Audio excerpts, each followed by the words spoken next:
오늘은 우리 교회에서 함께 섬겼던 정태 목사님이 말씀을 전해 주시겠고요. 먼저 나오셔서 우리 정태 목사님이 또 잠깐 한 분을 소개해 주시면서 오늘 계속 말씀으로 이어나가시겠습니다.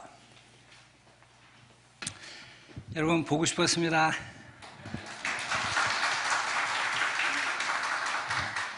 오 년 전에 어머니가 천국에 가시고 바로 그때 스케줄이 제가 한국에 올 수 있는 스케줄이 돼서 어머니 부고를 전했는데요. 1년 반 전에 아버지가 천국에 가시고는 제가 올 수 있는 스케줄이 없었어요. 정식으로 부고를 전하지는 못했는데 많은 분들이 이메일 해주시고 기도해 주셔서요. 큰 위로를 가지고 저희 가족들이 위로되었습니다. 진심으로 고맙습니다. 저희 아버지를 아시는 분들은 아시잖아요. 아버지가 얼마나 막 성격이 강하시고, 말단 공무원일 때 국장이 서류를 결제를 빨리 안 해줘서 일 진행을 못 시킨다고 국장의 책상을 뒤엎어버리시고 그것도 2번이나 그리고 지금 제 기억엔 한 40년, 35년 좀 전에 제가 아버지에게 복음을 나눴는데 아버지가 이렇게 말씀하시더라고요. 꼭 신이 있고 없고를 떠나서 남자가 자기의 주먹을 의지하지 않고 그렇게 신에게 의지하는 이런 나약한 태도로 인생을 살 수 있지 않다. 내가 그래서 나는 신앙을 갖고 싶지 않다. 이랬던 아버지가요. 정신이 온전하셨을 때 마지막으로 그 아들에게 하신 말씀이요. 아들아, 인생을 살다 보면 많은 생각지 않았던 파도와 어려움이 있다. 절대 흔들리지 말고 주님 안에 견고히 서라. 너는 하나님의 종이다. 와, 하나님이 나도 모르는 사이에 우리 아버지를 완전히 하나님의 사람으로 만드셨어요. 아버지가 임종을 지켰는데요. 마지막 호흡을 하실 때 얼굴에 평화가 깃들고 고통도 많이 안 받으시고 쉽게 가시더라고요.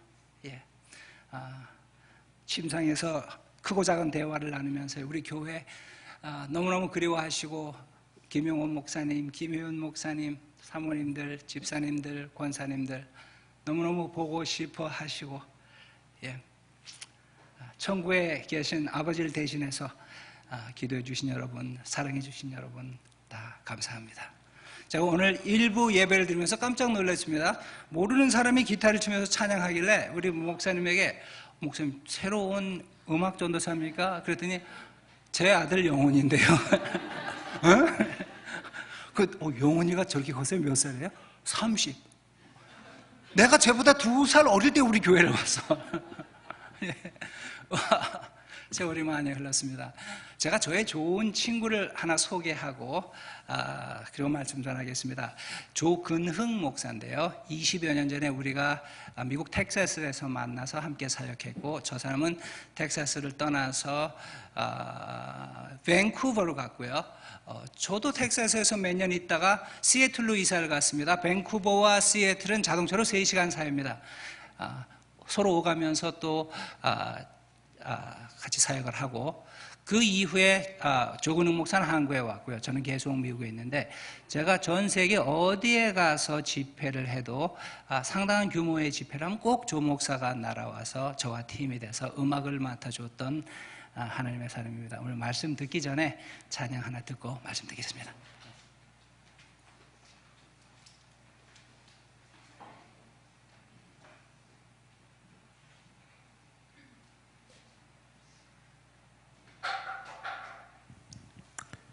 할렐루야.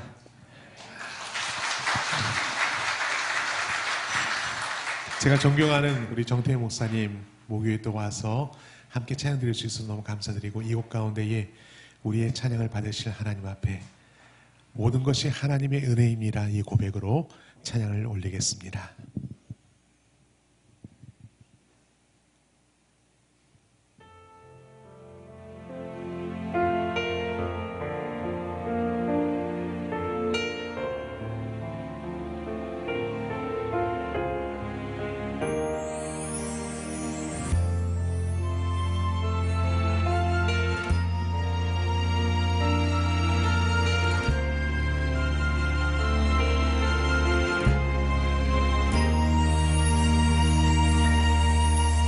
나를 지으신 이가 하나님, 나를 부르신 이가 하나님, 나를 보내신 이도 하나님, 나의 나 된 것은 다 하나님 은혜라. 나의 달려갈 길 다가도록, 나의 마지막 호흡 다하도록, 나로 그 십자가 품게 하시니, 나의 나 된 것은 다 하나님 은혜라. 한량없는 은혜, 갚을 길 없는 은혜, 내 삶을 애워 사는 하나님의 은혜. 나 주저함 없이 땅을 밟음도, 나를 붙드시는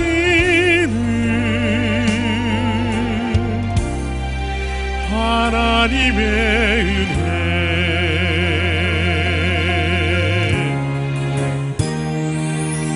나의 달려갈 길 다가도록, 나의 마지막 호흡 다하도록, 나로 그 십자가 품게 하시니, 나의 나 된 것은 다 하나님 은혜라. 한량없는 갚을 길 없는 은혜, 내 삶을 애워 사는 하나님의 은혜. 나 주저함 없이 그 땅을 밟음도, 나를 붙드시는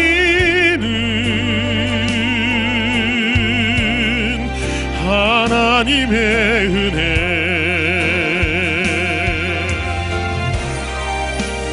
한량없는 은혜,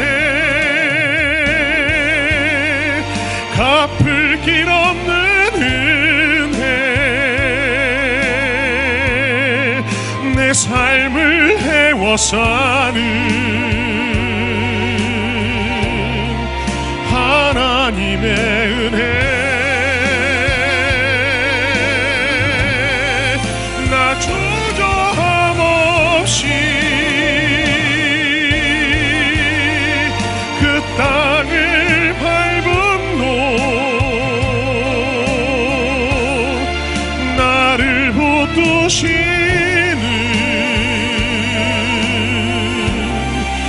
하나님의 은혜. 나를 붙드시는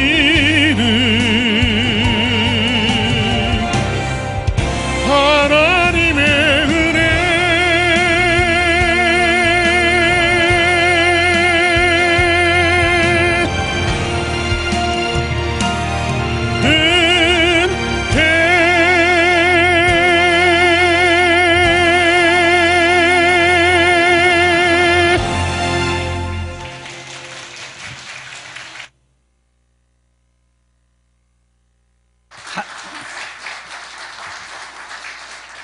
하나 더 듣고 싶지 않으세요?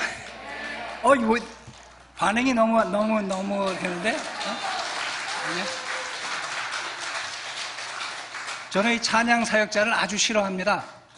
왜냐하면 이 설교자는요, 한 번 설교하려면 30분에서 40분을 해야 되는데 별로 감동을 못 받아.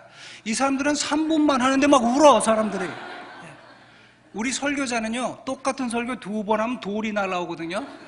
찬양 사역자는 똑같은 노래 맨날 부르는데도 막 울어, 사람들이. 설교자가 30분 하고 또 하려 그러면은 돌이 날라오거나 교인들이 다 가버리는데요. 또 듣자 그러잖아요. 근데 우리가 하나 배운 게 있습니다. 더 원할 때 그때 그만둬야 돼요. 다 해버리면은 인기가 없어요. 제가 2년 반 전에 우리 교회에 들렸습니다. 처음 네팔에 가서 사역을 시작하고 돌아오는 길에 여러분 만나 뵙고 갔던 기억이 납니다. 그때 제가 전했던 설교 말씀도 창세기 18장에서 있었던 말씀 제가 분명히 기억하고 있는데요. 이제 네팔에서 2년 반 씨를 뿌리고 3년째 되는 해에 마지막 열매를 거둘 때가 됐습니다. 네팔에서 올 봄에 우리가 치르게 될 전도대의 모습 잠시 보시고 말씀 나누겠습니다.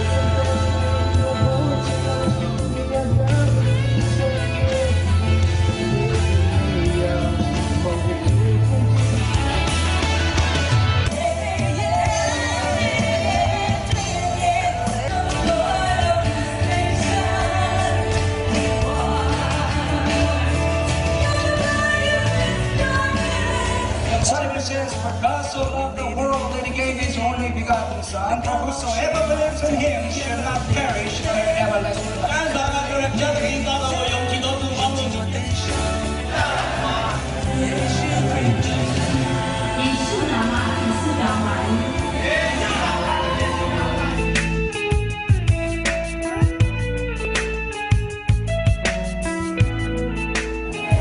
In Jesus' name we pray. Mwizina ry'umwami wanjye Yesu ndasenze.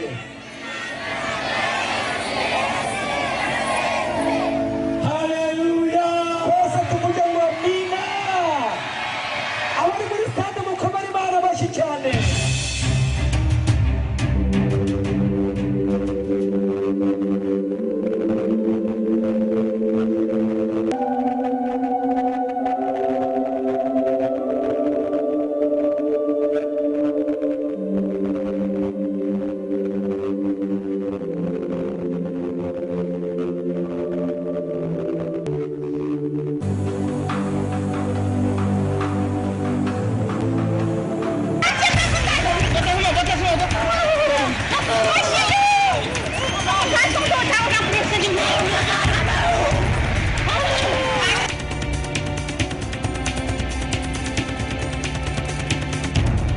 When the two earthquakes hit Nepal, I knew I could no longer ignore God's call to Nepal.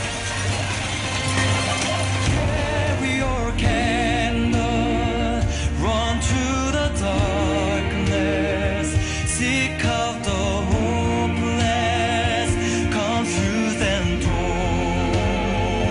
Hold out your candle for all to see it. Take your candle and go light your world.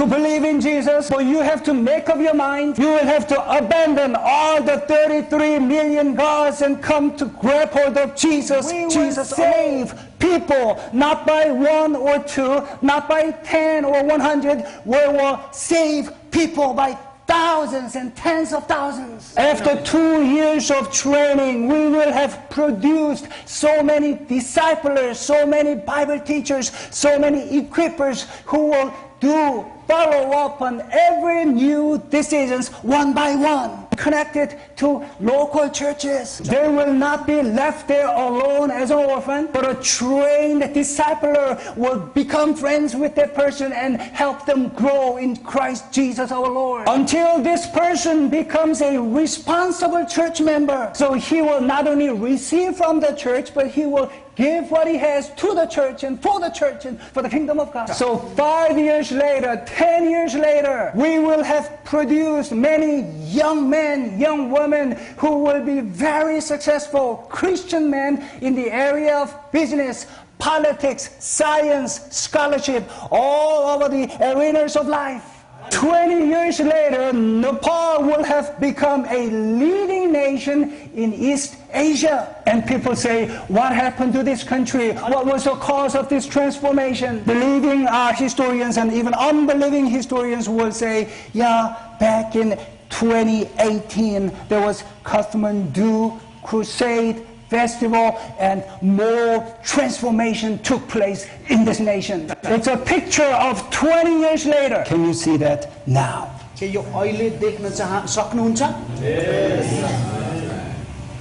I'm Dr. Michael Adams, the president of Faith Evangelical College and Seminary.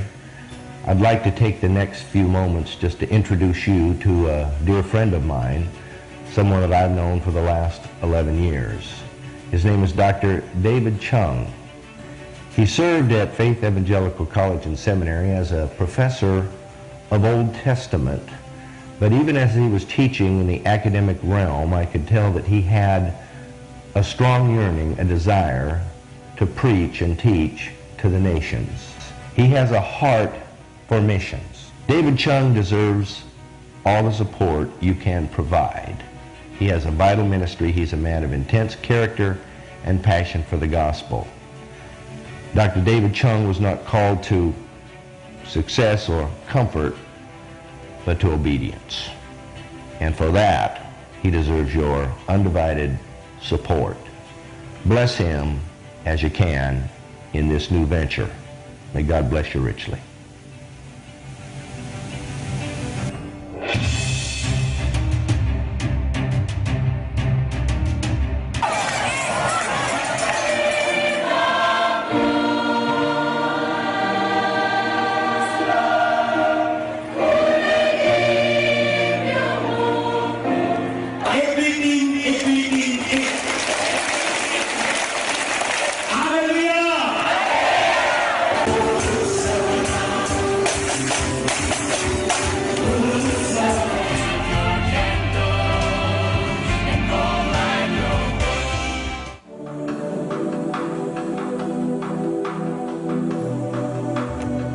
David Chung Ministries International seeks to transform individuals and churches through evangelism, leadership development, and spiritual awakening so that they can transform cities and nations. Together for harvest. Hope for Nepal.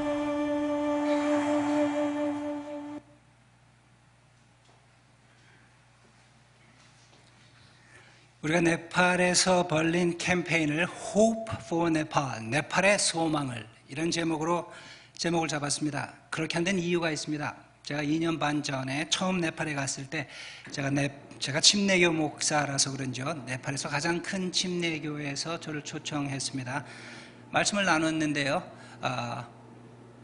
성도들이 저하고 대화를 하고 싶어 하는데 한 자매하고 얘기를 했습니다. 그 자매가 이렇게 말합니다. 목사님, 저는 남편이 세상을 떠난 과부입니다. 근데 이 나라에서 과부는 도무지 살아갈 수 있는 방법이 없습니다. 네팔의 사람들은 다 힌두교인입니다. 다 힌두교 식으로 사고하고 생활하고 힌두교 문화권에서 살고 있는데요. 힌두교의 사상으로 왜 과부가 되느냐 하면 전생에 지었던 죄 때문에 현생에 과부가 될 운명을 가지고 태어나게 됩니다. 그래서 비명에 죽은 남편들은 운 없게도 부정탄 여인과 결혼했기 때문에 제명을 살지 못하고 죽은 것으로 이해되고 있고요. 그 결과 그 살아남은 과부는 가족으로부터 버림받고 공동체로부터 버림받습니다. 부정탄 여인이기 때문이죠. 문제는요, 네팔의 장례 관습이요, 우리처럼 매장을 하지 않고 힌두교인들은 다 화장을 하는데요, 마치 스님들 다비식 하듯이 엄청나게 이 장작을 쌓아놓고 관도 없이 이렇게 들것 같은 위에 시신을 놓고 불에 태우는데, 화염이 한참 타고 있을 때 살아남은 과부가 소리 지릅니다. 여보, 나도 당신과 함께 가겠소 하고 불길에 뛰어들어가서 타 죽습니다. 그런데 사실 타오르는 화염 속에 뛰어들어갈 용기가 있는 사람은 없죠. 그래서 함께 바라보고 있던 가족이 등을 확 밀어서 불 속에 타 죽습니다. 그 등을 되게 밀어주는 시부모의 심정이 이렇죠. 너희의 불운한 운명, 너의 카르마 때문에 내 아들이 제명에 다 가지 못했다. 너도 같이 가야 한다. 그런데 이 자매가 이렇게 말합니다. 목사님, 네팔에서 그렇게 죽은 과부는 행복한 사람입니다. 살아남은 사람은 도무지 살 수 있는 방법이 없습니다. 네팔은 세계에서 두 번째로 가난한 나라입니다. 일할 수 있는 인구의 반이 실업자입니다. 잡이 없어요. 하물며 이런 상황에서 여자를 취직시키는 일도 거의 없는데 부정탄 여인을 취직시키는 일은 절대 없습니다. 부정탄 여인이 우리 직장에 오면 직장에 부정이 오기 때문에 절대 부정탄 여인을 취직시키지 않습니다. 네팔의 대통령이 여성입니다. 그의 남편이 네팔의 국부다 할 정도로 영향력 있는 정치인이었습니다. 남편의 후광을 입어서 대통령에 뽑힌 분인데요, 몇 년 전에 남편이 세상을 떠났습니다. 그리고 네팔 대통령이 과부가 됐죠. 국사로, 네팔의 대통령이 국사로 카투만두를 떠나 다른 도시에 가야 했는데 도시 사람들이 다 들고 일어났어요. 부정탄 여인은 오면 안 된다. 대통령이 가지를 못했습니다. 그런 상황에서 일반인 평범한 과부가 살아갈 수가 없었습니다. 이 자매가 몇 번 자살을 시도했습니다. 그런데 자살을 할 수 없었던 이유는요, 핏덩이 같은 아이들 셋이 있어요. 이 자매가 과부가 됐을 때 고작 나이 28이었습니다. 남편도 이제 막 30 넘은 남편이었습니다. 그 세 아이를 기를 수 있는 방법이 없고 자기는 죽어버리고 싶고 매일 살 수도 없고 죽을 수도 없는 늘 고통 속에 있었을 때 힌두교인인 옆집 아주머니가 그러대요. 사비나, 저 산 밑에 가면은 한국에서 사람들이 와서 뭐를 지어놓고 무슨 일을 하는지 모르겠는데 뭘 하고 있는데 혹시 거기 가보면 당신이 소망을 찾을 수 있지도 모르겠습니다. 수십 리를 걸어서 그 한국 사람을 만나러 갔습니다. 가보니 선교사들이요, 건물을 짓고 유아원을 하면서 또 신학교를 하면서 복음을 전하고 있었어요. 갔을 때 선교사 부인과 만났습니다. 그리고 자기 가슴 속에 있는 이 고통을 토로했습니다. 선교사 부인이 성경을 펼쳐서 읽게 했는데요, 그 성경 말씀이 이랬습니다.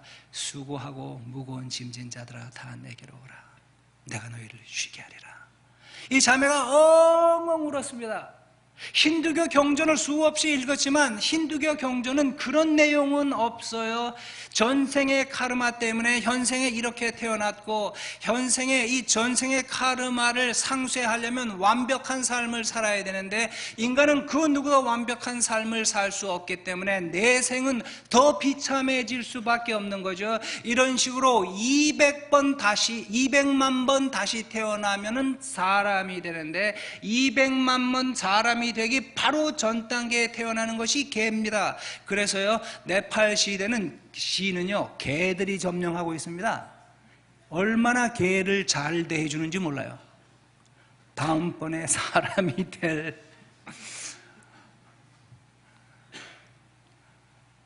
그런데 그가 복음을 받아들였어요. 이제 자기가 살 수 있다라는 엄청난 확신을 가지고 맨손 가지고 다시 민가로 내려왔습니다. 그리고 그때부터는요, 직장은 안 되는 거고 남자도 할 수 없는 험하고 어려운 일을 맨손 들고 하기 시작했어요. 그래서 돈을 모았고 개미처럼 일하면서 아이들을 교육시킬 수 있었습니다. 그 몸 얼마 되지 않는 작은 돈을 가지고 또 다른 과부에 가서 복음을 전하고 그 돈을 주면서 당신도 알고 나도 알지 않습니까? 이 나라에서 과부에게 짭을 줄 직장은 하나도 없습니다. 이걸 가지고 행상을 하든지 어떤 유의 자영업을 해서 먹고 살아야 됩니다. 또 그도 복음을 받아들이고 인생의 소망을 가지고 열심히 자영업을 해서 이제 안정되고 밥을 먹을 만하면요, 다시 그 돈과 조금의 이자를 가지고 사비나에게 돌려줍니다. 그는 또 다른 여인에게 가서 복음을 전하고 또 다른 여인에게 가서 복음과 함께 살 수 있는 길을 열어주고, 그리고 지금 네팔에요, 크리스찬 과부 클럽에 47명의 과부들이 주님을 섬기고 있습니다. 별로 감동이 안 되시는 것 같네요. 네팔 사람들이 힌두교적 가치관과 세계관을 가지고 사는 한 네팔의 소망은 없습니다. 우리는 예수 그리스도의 메시지 안에서만 소망이 있다는 걸 분명히 하기 위해서요, 이번 네팔 전도대회를 네팔의 소망을, 제가 그 자매에게 말했습니다. 당신이 아는 모든 과부를 스테디움으로 불러오십시오. 예수 그리스도의 죽음과 부활을 통해서 카르마를 다 박살내셨습니다. 네팔 역사상 처음으로 네팔의 모든 교회와 모든 교단이 연합했습니다. 사실 저 자신도 모르겠어요. 여러분은 저를 아시잖아요. 제가 지극히 평범한 목사인데 어떻게 네팔의 모든 교회와 모든 교단이 제가 올려놓은 깃발 아래 다 내려왔는지 저는 이해가 되지 않습니다. 저는 뭐 대단한 사람인 줄 알고 있어요. 예, 단단합니다. 예,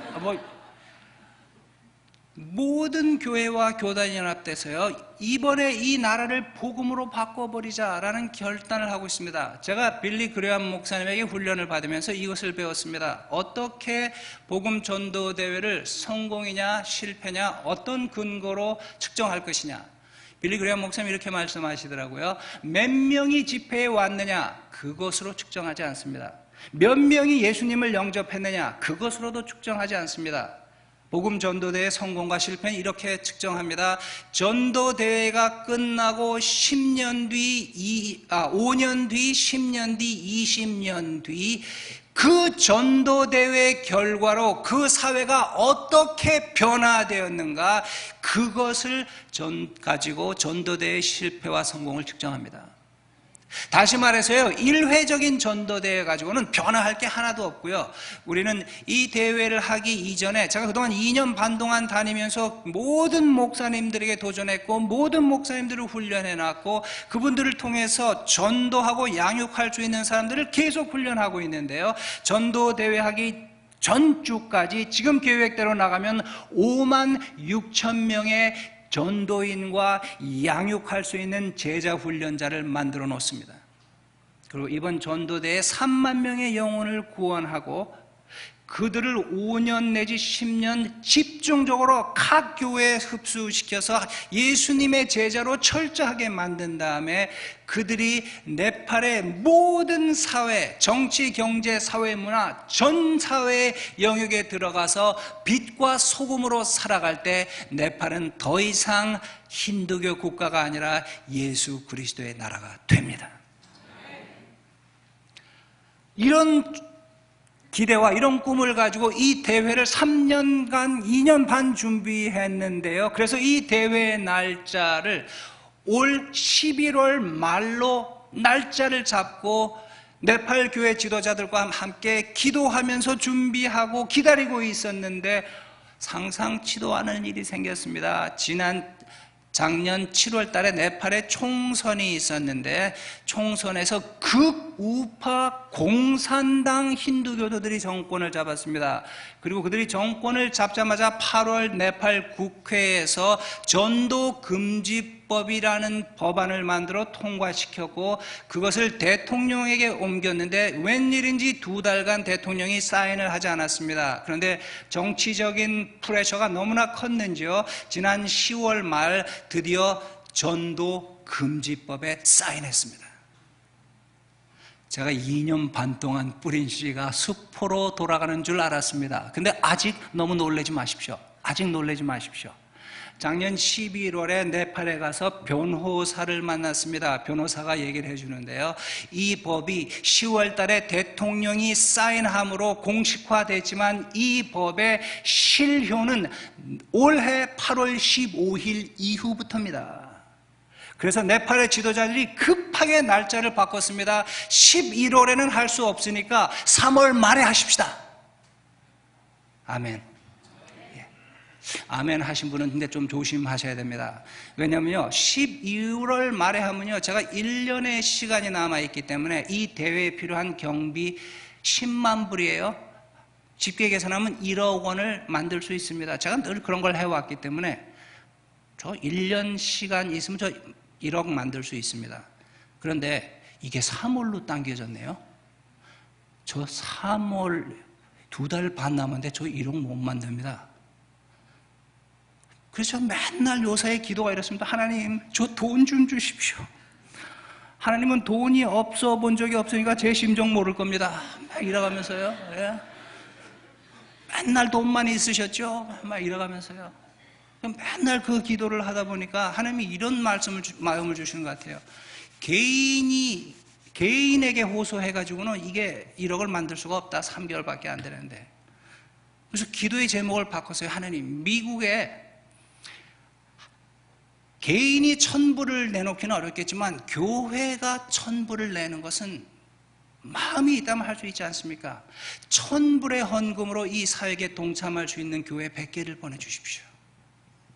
그렇게 기도하다가 제가 요번 주간에 앞으로 네팔에서 3개월 동안 라디오 방송을 해야 되는데요. 제가 네팔에 가서 녹음을 해야 되는데 네팔을 하도 많이 가가지고 또 네팔에 오면은 네팔 이민국에서 저를 의심하고 메인 이벤트 때 제 비자를 안 줄까봐 네팔에 있는 라디오 사역을 하는 목사님을 이리 모셔왔어요. 그래서 서울에서 녹음을 했습니다. 서울에서 녹음을 하고 그분을 지난 금요일날 네팔로 다시 보내드렸는데요. 서울에 오면서 제가 이런 기도를 했습니다. 하나님, 한국에서 100만 원의 헌금으로 이 사역에 동참할 교회와 크리스찬 실업인을 30명만 주십시오. 30명. 저와 함께 기도해 주십시오. 제가 작년에 저에게 들어온 헌금을 쭉 계산하고 그 연말 정산 영수증을 보내고 하면서요, 우리들 푸른교회 언제나 저를 도와주셨고 작년에 좀 많이 도와주셨습니다. 너무너무 감사해요. 제가 우리 교회 멤버고 우리 교회를 거쳐간 사람이니까 우리 교회 규모도 알고 여러분의 경제 사정도 아는데 어쩔 땐 이런 생각이 들어요. 아니, 이렇게 작은 교회는 아니에요. 근데 큰 교회는 아니지 않습니까? 우리가 이런 교회에서 저도 돕지요. 얼마나 많습니까? 은성이 너무 많아. 이분들이 정신이 있는 분들인가? 어쩌게 이게 다 내보내나 다. 이래가지고 교회를 어떻게 운영하려고 그러시나? 아마 그런 생각이 있어요. 진심이에요. 너무너무 감사하고요. 예. 감사하고 기쁘고 감격스럽고요. 저도 많이 도와주셨고요. 근데 제가 보니까 안 도와준 사람은 계속 안 도와주고 도와주신 분들은 더 도와주시더라고요. 그래서 저 부탁드립니다. 여태까지 도와주신 거 플러스 100만 원만 저 더 주십시오. 100만 원만. 100만 원 주실 교회 30개 제가 한국에서 찾아가는 것이 저의 기도입니다. 자, 오늘 성경 말씀은요, 출애굽기 19장 말씀입니다. 19장 1절에서 6절 말씀인데 우리 같이 한 절씩 교독하도록 하죠. 19장 1절에서 6절.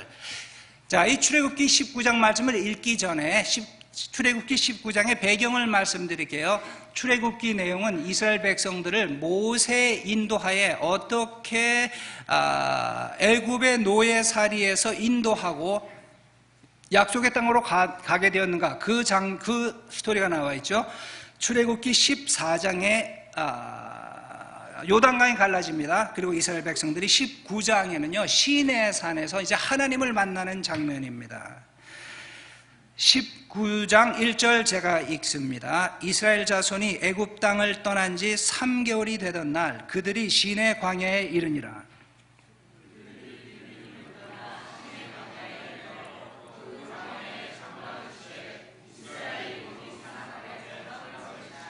모세가 하나님 앞에 올라가니 여호와께서 산에서 그를 불러 말씀하시되 너는 이같이 야곱의 집에 말하고 이스라엘 자손들에게 말하라.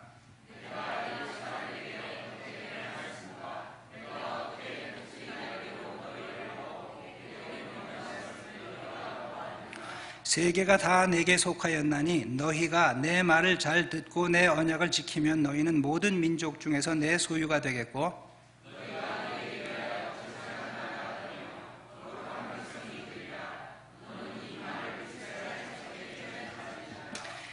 아멘. 저는 오늘 이 말씀을요 구원이냐 사명이냐라는 제목으로 말씀 나누고자 합니다. 제가 금세 말했듯이 이제 이스라엘 백성들이 모세의 영도하에 노예가 되었던 땅 애굽에서 나왔습니다. 요단강을 건넜습니다.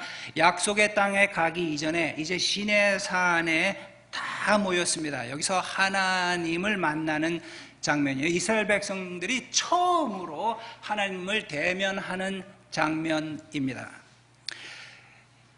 여러분 가운데 아직 결혼 안 하신 분들 이 자리에 계십니까? 처녀 총각들 있으시죠?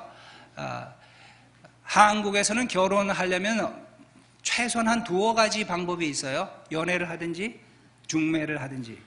그렇죠? 요새는 온라인도 있네요. 그러고 보니까 온라인. 예. 세 가지가 있네요. 예. 미국에서는요 철저하게 연애 사회예요. 미국은 중매라는 건 존재를 하지 않아. 제가 괜찮은 사람들이 있어서 소개하려고 그랬다가 저한테 무지 혼만 났어요. 쓸데없는 짓 하지 말라고. 미국 사람들은 절대 일이 그렇게 이루어지질 않으니까 스스로 해결을 해야지. 그래서 탁월한 연애 기술이 있지 않으면 미국에서는 시집 장가가기도 참 어려워요. 근데 우리 한국에서는 염려할 필요가 없어요. 이게 정년기가 됐는데 별로 탁월한 기술이 없다 그러면 이제 전화를 하면 되죠. 마담 뚜. 예. 저의 아버지 여동생이 있고 아버지 누님 두 고모가 계신데 우리 큰 고모가 이 마담 뚜세요. 예, 제가 1990년에 미국에서 공부를 마치고 군대 간다고 한국에 왔을 때 그때 기억나시잖아요, 여러분, 그렇죠? 예, 그때 저를 못 보신 분들은 새로 오신 분들이고, 예, 그때 이제 인사하러 간다고 부산에 갔어요. 그리고 우리 고모를 만났는데, 태호야, 네 몇 살이고? 이랬어요. 저 28. 네 사귀는 사람이 있나? 없는데요. 내가 한번 찾아볼까 하면서 수첩을 꺼내시는데 뭐 많아. 아이 고모 저 크리스찬이에요. 크리스찬도 있다. 아이 고모 저 목사예요. 목사도 있다.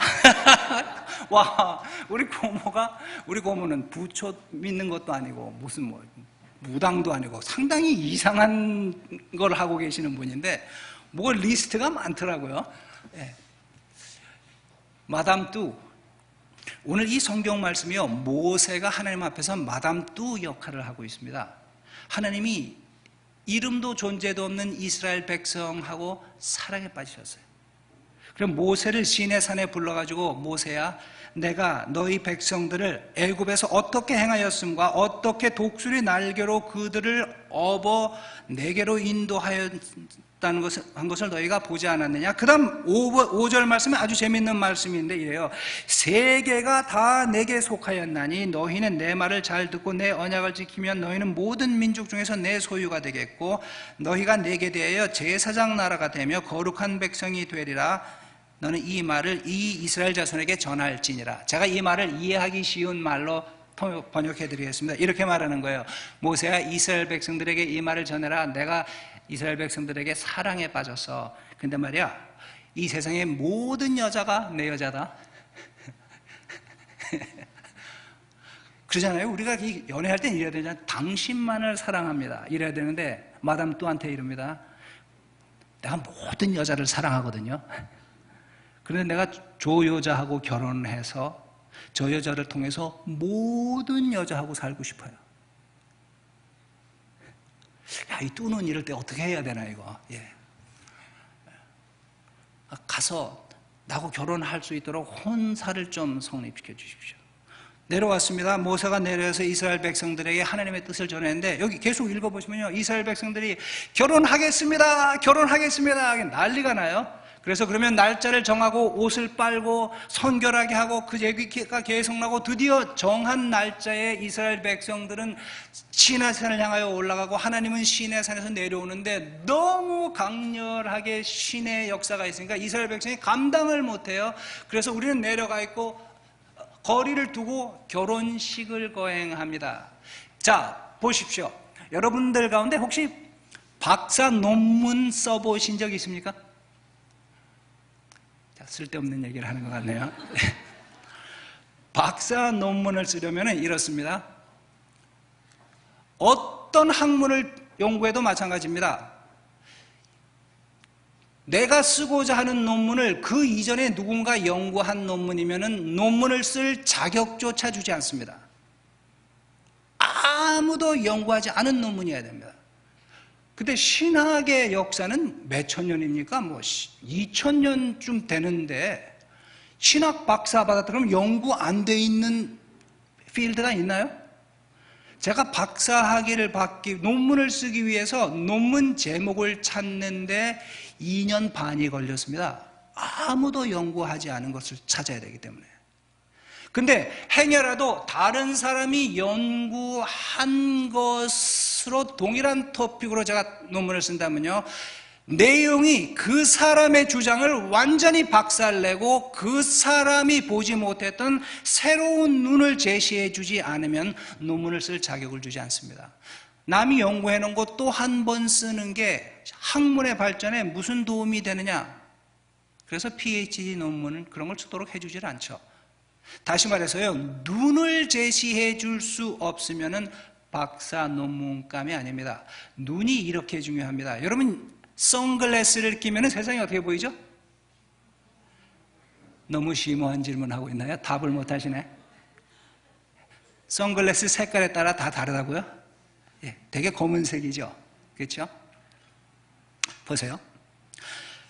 모세의 두 번째 책의 제목이 뭐죠?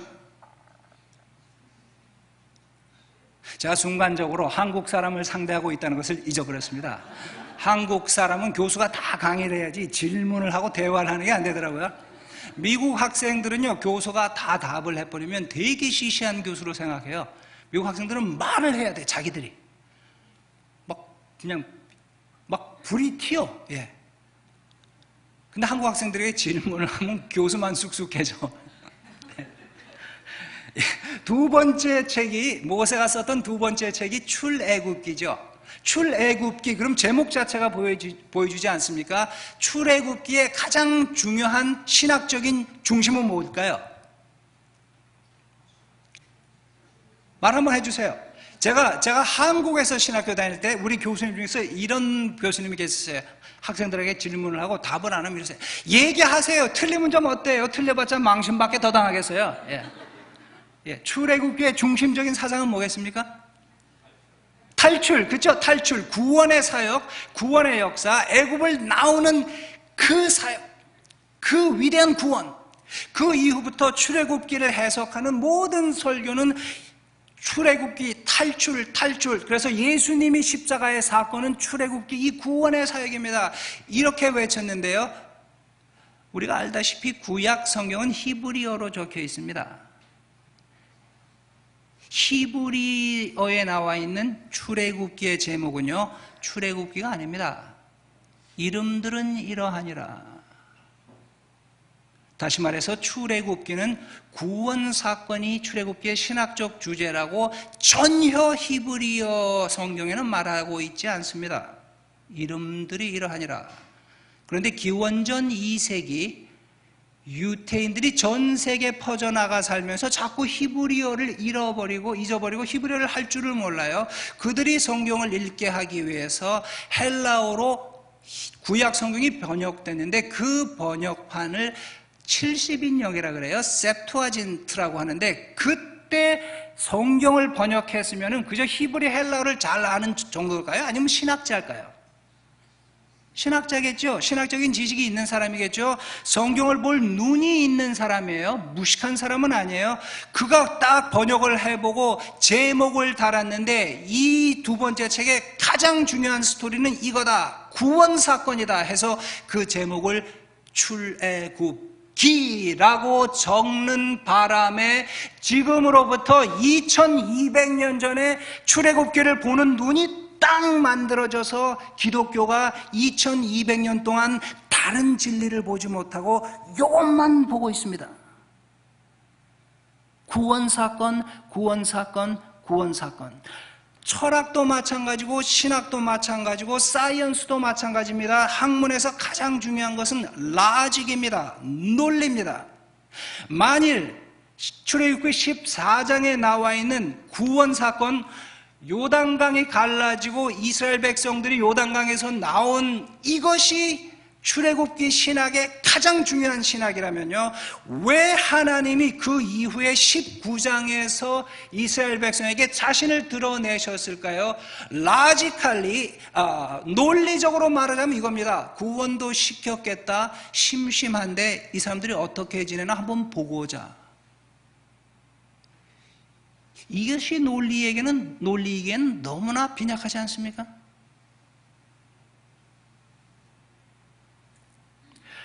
그런 논리를 가지고 성경을 보았을 때 그동안 이 성경을 해석해온 성경학자들은요, 모든 주석에 기독교 2000년 역사의 모든 주석을 보면요, 출애굽기 19장 우리가 읽은 이 본문에 대한 그 주제를 이렇게 적어놨습니다. 신의 현현, 하나님의 나타남.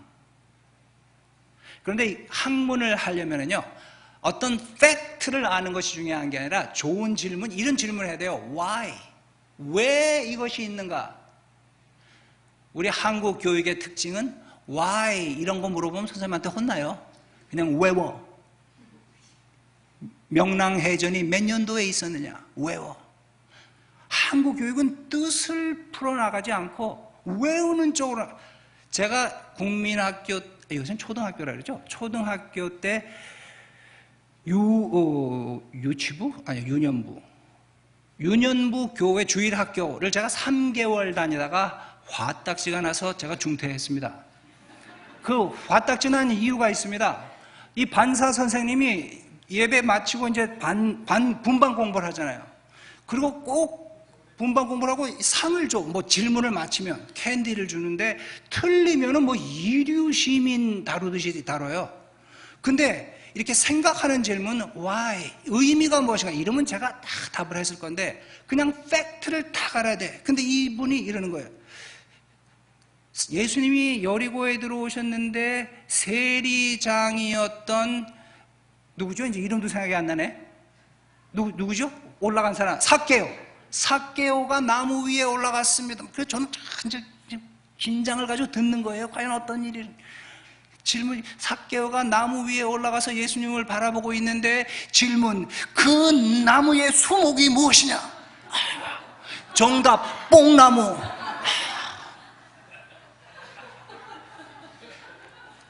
아니, 뽕나무면 어떻고 아카시아 나무면 어때요? 50 중반에 성공한 세관장이 그 나무 위에 올라갔을 때 그 사람의 가슴 속에는 어떤 갈등이 있었을까? 어떤 목마름이 있었을까? 그것이 중요한 거 아니에요? 근데 한국 교육은 항상 그런 식이에요. 뽕나무. 어떤 영화는 이런 제목도 있더라고요. 뽕2. 제가 그 뽕나무를 몰라가지고 사탕 하나 못 얻어먹고 이류 크리스찬 취급을 받고 제가 교회를 떠났습니다. 학교 다녀서 수학 시험을 봐도 그래. 꼭 그런 식이야. 서울에서 100km로 부산을 향해 가는 열차와 부산을 떠나서 70km로 서울로 가는 화물차가 만나는 순간 그 틈으로 새가 한 마리 샥 날아가는데 이 새가 파란 새냐 노란 새냐 아유 뭐 미치는 거예요. 저는 뭐 그래서 수학 시간 너무 싫었어요. 항상 한국 교육은 그런 식이에요. 팩트를 물어보고 이해하도록 하지 않는 거예요. 19장 출애굽기 19장이 신의 현현이라면 왜 신이 이때 자신을 드러내야 했는가? 여기에 meaningful한 답을 줄 수가 없습니다. 그냥 하나님이 나타나신 거예요. 자, 이렇게 성경을 이해하고 있던 지난 2000년 동안 출애굽기 19장은요 언제나 신의 현현이라고만 이해됐습니다.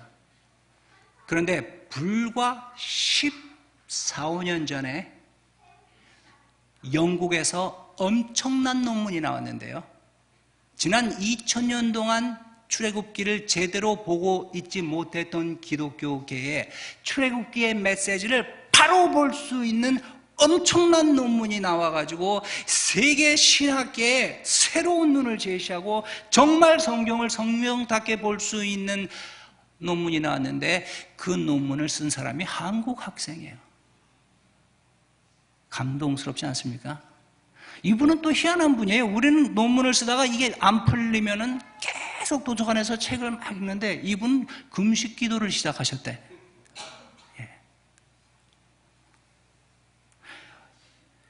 이 19장이요 신의 현현이 아니라 19장 그리고 그 뒤로 20장, 21장, 23장 쭉 나오고 또 그 다음 레위기, 그 다음 신명기 이 전체에서 보니까요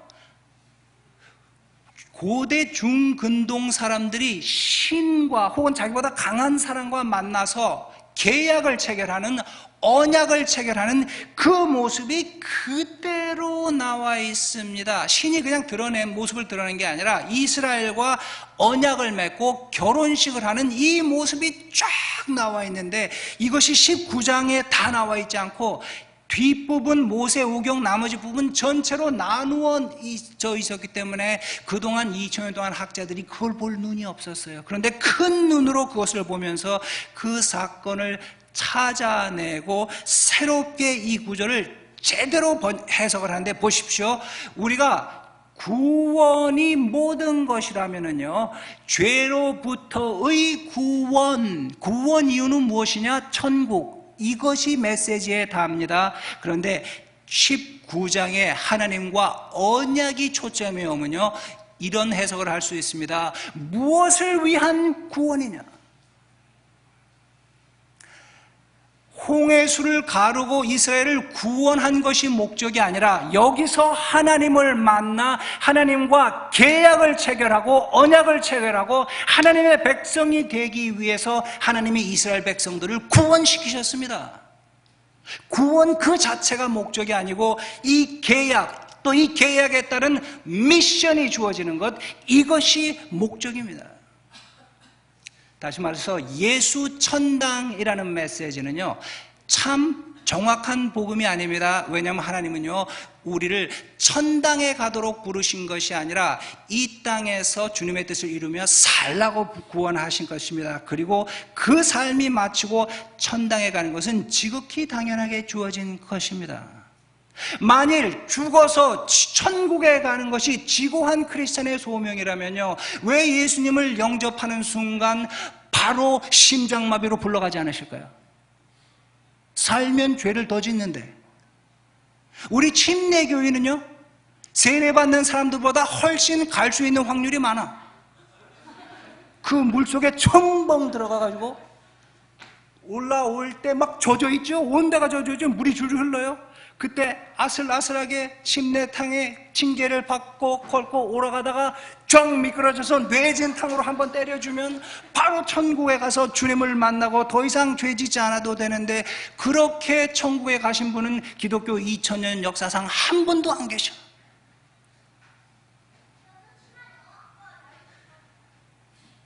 하나님이 이스라엘 백성들에게 모세를 통해서 프로포즈를 하시는데요. 5절 말씀, 세계가 다 내게 속하였다.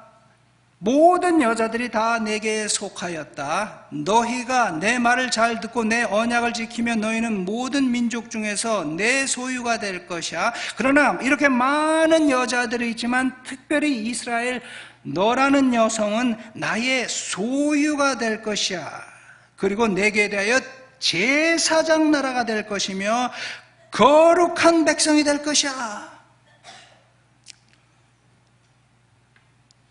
이것이 바로 이스라엘이 하나님과 함께 맺는 이스라엘에게 주어진 소명이요 사명입니다.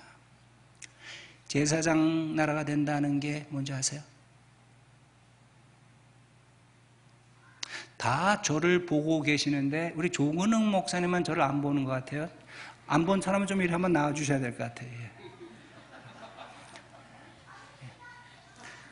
자, 고기 서세요. 고기 딱 서시고. 우리 소영이가 너무 이 사람을 바라보고 있어요. 좀 나와야 될 것 같은데.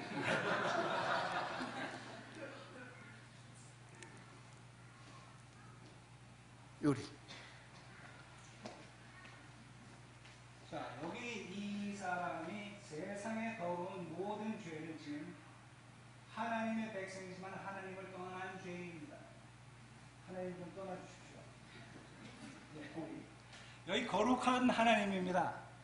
이스라엘 백성과 결혼하기 원하고 이스라엘 백성을 통해서 이스라엘과 하나님이 행복하게 사는 모습을 전 세계 여인이 보고 나도 저 신랑하고 결혼하는 거였는데 나도 저 신랑하고 결혼하는 거 이런 jealous 이런 jealous 뭐죠? 질투가 일어나게 하려고 이런 질투가 일어나게 해서 모든 여인들이 나에게 오게 하려고 죄인조차 용서하신 하나님이십니다. 우리 하나님 잠시 가까이 가시고. 예. 자, 그러면은요, 제사장의 기능은 이것입니다. 죄인에게, 하나님을 떠나간 죄인에게 가서요, 하나님을 향해 가도록 그를 부릅니다. 또 하나님을 향해서 손을 내밀고, 죄인과 하나님이 하나 되도록 연결해 주는 것. 그래서 이 둘이 화해할 수 있도록, 그래서 하나님 옆에 설 수 있도록, 하나님과 함께 하나님의 뜻을 이룰 수 있도록 하나님과 죄인을 연결해 주는 것, 이것이 제사장의 일입니다. 우리 하나님과 죄인에게 박수 한번 보내주십시오.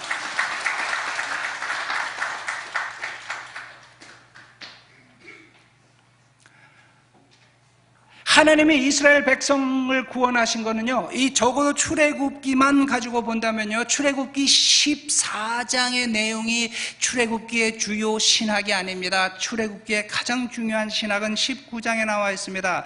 이것을 셉투아진트를 번역한 신학자가 볼 수 있는 신학적 눈이 있었다면은요, 이 책은 출애굽기로 번역될 책이 아니라 시내산 언약기로 번역됐다면 지난 2000년간 크리스천들이 이 메시지를 놓치지 않았을 겁니다.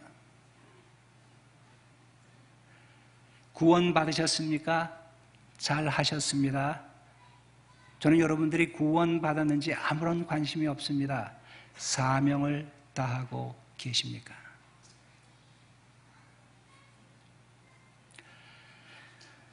제가 미얀마에서 있었던 사건 하나만 말씀드리고 끝을 낼게요.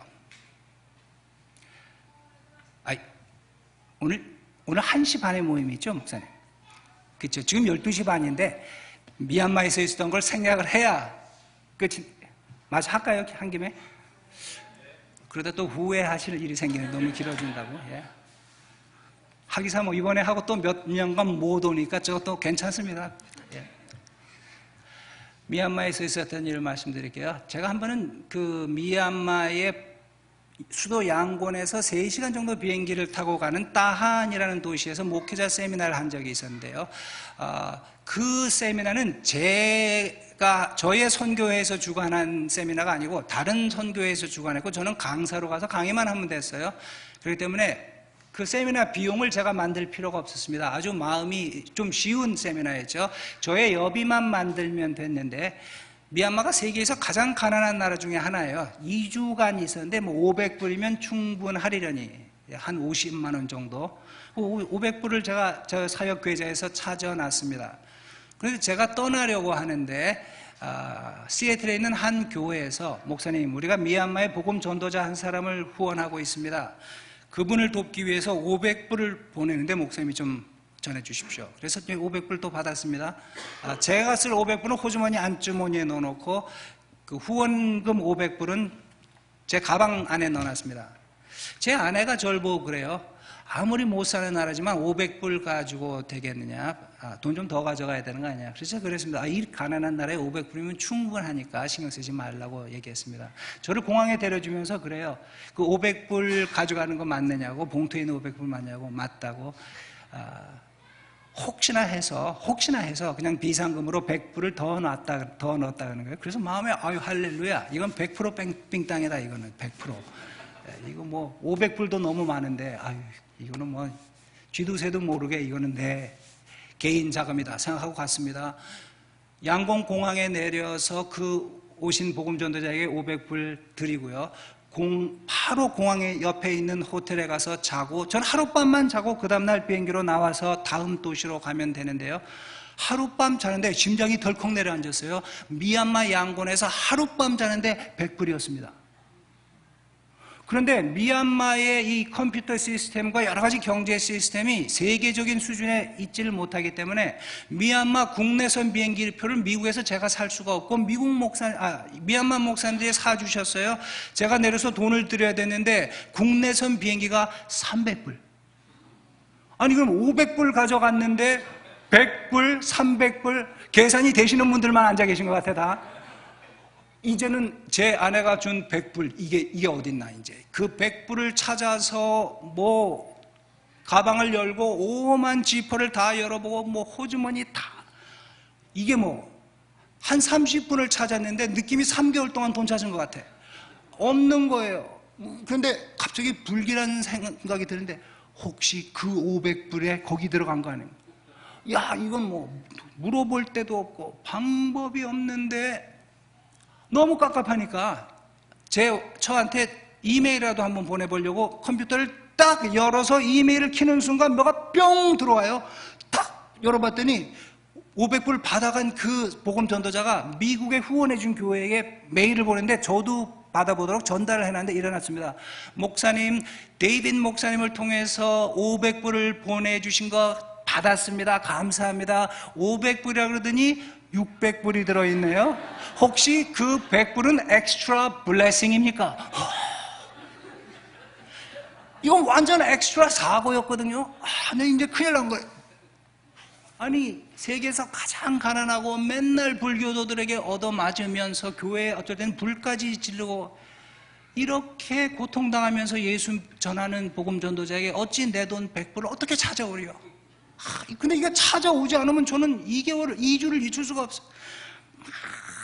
이를 악물고, 근데 얼굴에 철판을 깔고 편지를 했습니다. 이거는 엑스트라 블레싱이 아니고 엑스트라 액시던트였습니다. 이거 돌려주십시오. 그래서 바로 답이 와서, 물론이죠. 제가 갖다 드리죠. 그 다음날 아침 공항에 버스를 2번을 갈아타고 이분이 돈을 가지고 왔어요. 저는 그 돈 받고 얼굴이 뜨거워서 거기 못 있겠어요. 비행기 떠나려면 2시간이 남았는데 저는 빨리 들어가고 싶은데 안 들여보내는 거 자꾸 얘기를 하는 거예요. 나는 좀 가고 싶은데 자꾸 얘기 하다가 제가 2주 있다가 돌아오는데 누가 저를 마중 나오냐요. 마중 나올 필요 하나도 없습니다. 저는 비행기 타고 떠나면 되거든요. 근데 자기가 나오겠다는 거예요. 그래서 그럼 나오시오. 내가 저녁을 살 테니까 좋은 식당 하나 예약해놓고 나오십시오. 내가 현찰은 없지만 비자 카드로 내가 저녁 사겠습니다. 그러니까 이분이 이래요. 이 나라에서 카드를 쓸 수 있는 곳은 아무데도 없습니다. 하여간 저는 이 사람을 좀 떨쳐놓고 들어가려고 일찍 들어가가지고 한 2시간을 그 안에 있었습니다. 그리고 재벌일 보러 갔습니다. 3일 동안 사역을 하고 돈을 쓰기 시작하니까 이제 돈 계산을 해야 될 것 같아가지고요. 그분이 준 돈을 꺼냈는데 미국 사람들은요, 제 돈 100불 그냥 현찰을 주거든요. 이 사람은 동양 사람이 돼가지고 돈을 주는 게 쑥쑥 해가지고 또 봉투에 넣네, 그거를. 그 봉투를 딱 열어봤더니 그걸 또 편지지로 쌌네. 그 편지지를 딱 열어봤더니 200불이 들어있어요. 근데 거기 일어났어요. 목사님, 우리나라를 사랑해 주셔서 감사합니다. 저는 예수 그리스도의 복음이 성령의 능력으로 죄인들의 영혼에 호소될 때 죄인들을 변화시키고 하나님의 사람으로 만드는 말씀의 능력을 믿습니다. 그리고 이 변화된 사람들이 성령의 능력으로 국가를 변화시키는 것을 저는 믿습니다. 그리고선 수학 계산을 해놨는데요. 목사님 돈 100불, 내 아들 돈 50불, 내 돈 50불, 합계 200불. 목사님이 이 돈을 사용하셔서 우리나라 미얀마에 강력하게 복음을 전해 주십시오. 제가 엉엉 울었습니다. 왜냐하면요, 미얀마 목사님들의 한 달 사례비는 평균 100불입니다. 그런데 100불의 사례비를 받는 목사님 거의 없으십니다. 왜냐하면 교단에서 정해놓은 액수가 100불이죠. 100불의 헌금이 안 들어오는데 어떻게 100불을 줄 수가 있습니까? 근데 자기 사례비, 자기 생활비, 한 달 생활비의 반을 주셨어요. 제가 엉엉 울었습니다. 2주를 마치고 호텔에서 체크아웃을 하는데 저 깜짝 놀랐어요.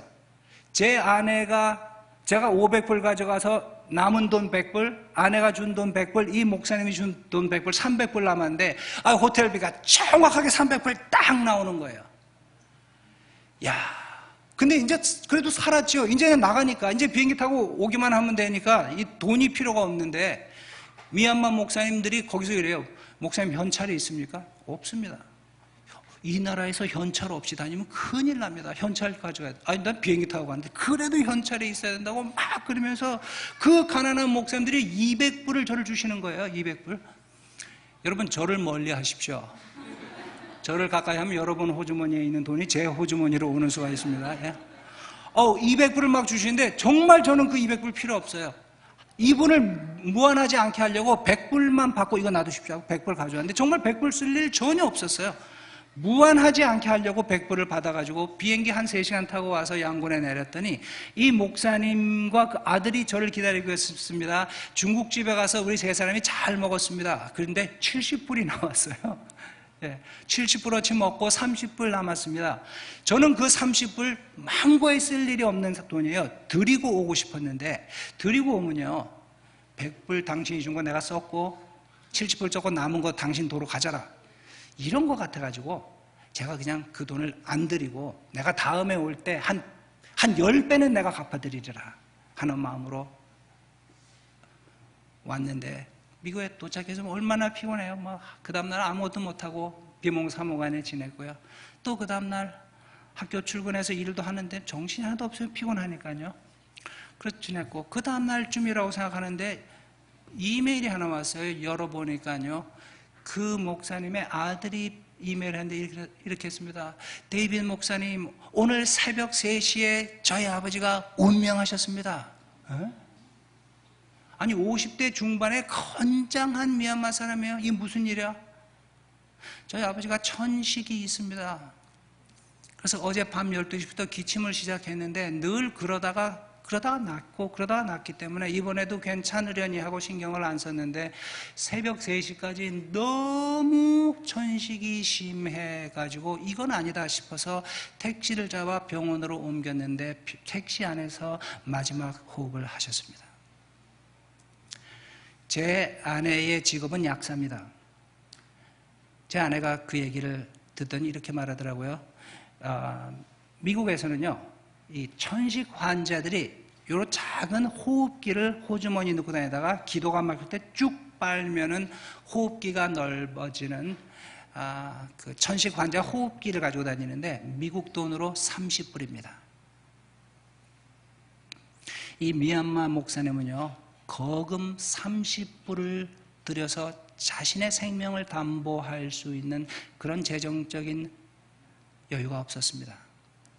그런데 자신에게 주어진 사명을 이루기 위해 거금 50불을 하나님 앞에 드릴 수 있는 헌신과 마음은 있었습니다. 출애굽기 19장, 이스라엘 백성들을 향한 하나님의 부르심, 믿음으로 아브라함의 자녀가 된 우리를 향한 하나님의 부르심, 구원입니까? 사명입니까? 그동안 기독교 메시지는 구원에 초점이 맞춰져 있었습니다. 우리가 성경을 바로 본다면요, 구원은 주님 앞에 나오는 순간 주어지는 것입니다. 하나님이 우리를 불러주셨을 때는 사명을 맡기셨습니다. 이 사명을 이루면서 사시고 이 사명을 다 마쳤을 때 주님 앞에 가는 것, 이것이 그리스도인의 삶입니다. 기도하죠.